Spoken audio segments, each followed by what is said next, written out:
मुझे ऐसे ग्राहकों की जरूरत नहीं है। चल चल यहाँ से। अरे अरे क्या हो गया भाई? अरे देखो ना भाई साहब, ये दुकानदार मेरे साथ बदतमीजी कर रहा है। आप मेरे साथ आइए। अरे भाई साहब क्या बात हो गई? आप इनके साथ कैसे बदतमीजी कर रहे हैं? कुछ नहीं भाई साहब, ये आदमी मेरे से 4 दिन पहले सामान लेके गया था और अब बोलता वापस कर ले।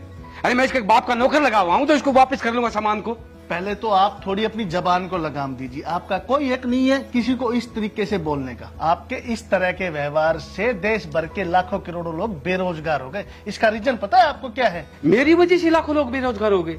अरे ऐसा मैंने क्या कर दिया भाई साहब? आप जैसे दुकानदार हमेशा एक ही शिकायत करते हैं कि ऑनलाइन की वजह से हमारा धंधा कम हो गया। आपका धंधा ऑनलाइन की वजह से खत्म नहीं हुआ है, आपका धंधा खत्म हुआ है आप लोगों के व्यवहार की वजह से। ये बात तो है भाई साहब, ऑनलाइन ने ही हमारा धंधा खत्म कर दिया, इसलिए हम सब दुकानदार परेशान हैं। आपको पता है हम लोगों की कमी क्या है? हम कभी अपनी गलती नहीं मानेंगे, हम अपनी गलती दूसरे के सिर पे मढ़ देते हैं। याद रखिए, दुकानदार का सामान कभी नहीं बिकता, बिकता है उसका व्यवहार। मैं आपको ही नहीं हिंदुस्तान के सभी दुकानदारों को एक बात समझाना चाहूंगा, अगर आप मेरी छोटी छोटी 5 बातों को फॉलो कर लें तो ऑनलाइन आपके सामने कहीं टिक नहीं पाएगा। पहला तो ये, आप जो भी सामान बेचते हैं उसकी क्वालिटी, उसकी गुणवत्ता उच्च क्वालिटी की होनी चाहिए। दूसरा, आपके सामान का जो मूल्य है वो बिल्कुल जायज होना चाहिए। और सबसे जरूरी बात, जो भी आप सामान बेच रहे हैं, सामान बेचते समय आपने ये सूट जब इस भाई को दिया था उस समय भी आपका व्यवहार इसी तरीके का था क्या? जो अब आप इसको ऐसे धक्के मार रहे थे।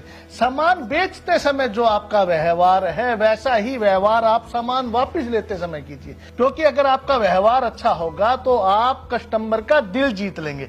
आज जरूरी है ऑनलाइन को खत्म करने से पहले कस्टमर का दिल जीतना। आज से ही आप प्रण कर लीजिए कि आज के बाद किसी भी ग्राहक के साथ इस तरीके का व्यवहार आप कभी नहीं करेंगे जो आपने अभी किया। ये आपने सही कहा है भाई साहब। भाई साहब मैं आप दोनों से हाथ जोड़ के माफी मांगता हूँ कि मेरा व्यवहार बहुत गलत था। कस्टमर के साथ मुझे ऐसा व्यवहार नहीं करना चाहिए। कृपया मुझे माफ करें भाई साहब, सॉरी। कोई बात नहीं भाई साहब, आपका व्यवहार अच्छा रहा तो फिर आएंगे, नहीं हमारे पास तो ऑप्शन है ऑनलाइन खरीदने का। याद रखना, अब आगे फेस्टिवल सीजन आ रहा है, दीपावली का त्योहार आ रहा है, और जो बड़ी बड़ी कंपनियां हैं ना, ऑनलाइन कंपनियां, उन्होंने अपनी कमर कस ली है। अब हिंदुस्तान से अरबों खरबों का व्यापार करके वो विदेशों में लेके जाएंगी। अगर आप समझदारी से कार्य करेंगे, समझदारी से दुकानदारी करेंगे तो आप ऑनलाइन को मुंह तोड़ जवाब दे सकते हैं। लेकिन अगर आपका व्यवहार ऐसा रहा तो आप कभी भी ऑनलाइन का मुकाबला नहीं कर पाएंगे। मैं तो पूरे देश भर के दुकानदारों को, सिर्फ आपको ही नहीं, आपके माध्यम से पूरे देश भर के दुकानदारों को बोलना चाहूंगा कि आप भी अपनी कमर कस लीजिए और अपने व्यवहार से कस्टमर का दिल जीत लीजिए। हमारे हिंदुस्तान का जो कस्टमर है वो बड़ा नेक दिल है। हमारा हिंदुस्तान का कस्टमर कभी नहीं चाहेगा कि वो ऑनलाइन शॉपिंग करे। भाई साहब वो तो ठीक है, आपने 4 बातें तो मैं बता दी, लेकिन वो 5वीं बात तो नहीं बताई जिससे हम अपनी दुकानदारी को बढ़ा सके। 5वीं और सबसे जरूरी बात आपके बिजनेस को ग्रो करने की और ऑनलाइन को मात देने की मैं आपको जब बताऊंगा, जब आप मेरे साथ मिलके इस वीडियो को पूरे देश भर के दुकानदारों के पास और कस्टमरों के पास पहुंचाने में मेरी मदद करेंगे।